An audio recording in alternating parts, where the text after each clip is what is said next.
This is Tiffany Grimes, founder of Evolutionary Consulting, and through partnership with Rogue Workforce Partnership, I'm here to talk about gratitude.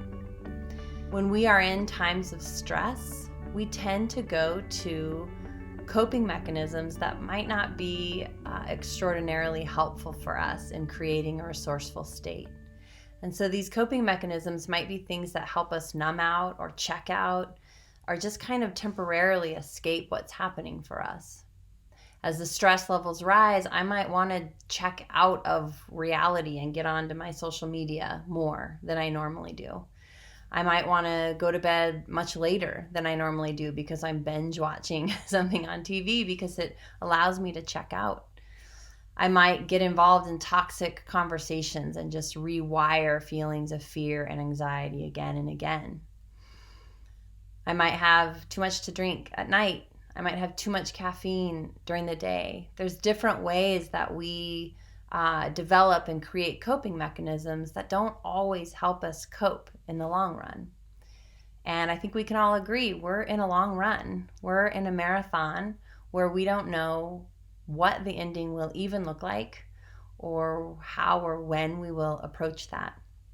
And so when we're talking about coping mechanisms and self-care that help us in the long run, which is what we're in, we really want to make sure we're being intentional and thoughtful with that so that we can create the greatest resiliency in ourselves. We can create the greatest resourcefulness for ourselves.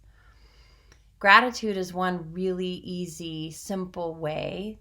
It's a practice that we can cultivate in our lives to help us create a neurological a response on an endocrine level, on a psychological level that allows us to get into a state of resourcefulness. And we're not doing anything special or anything new except acknowledging the goodness that's already around us. So before we get into exactly how to get into a mindfulness practice, let's talk about why we do it. So there's many benefits. I'm going to just talk quickly about a few.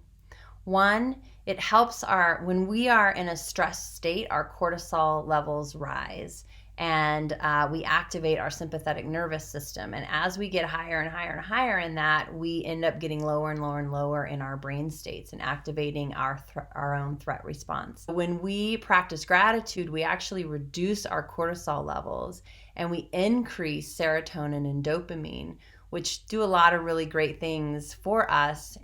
One of which is that it helps us process really challenging emotions.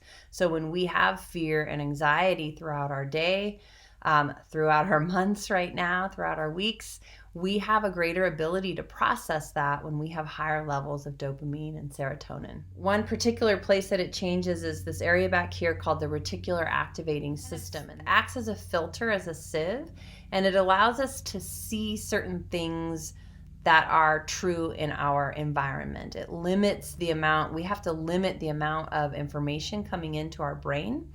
And so our brain just can't process all that. And so the reticular activating system is that sieve. And we set that sieve. We have a lot of influence on that sieve. And so when we practice gratitude, we're adjusting it and saying, allow me to see all the goodness in my life. Allow me to see all of the connection, all of the strengths in people, all of the wonderfulness, the safety structure that's in place, all of this, let me see that.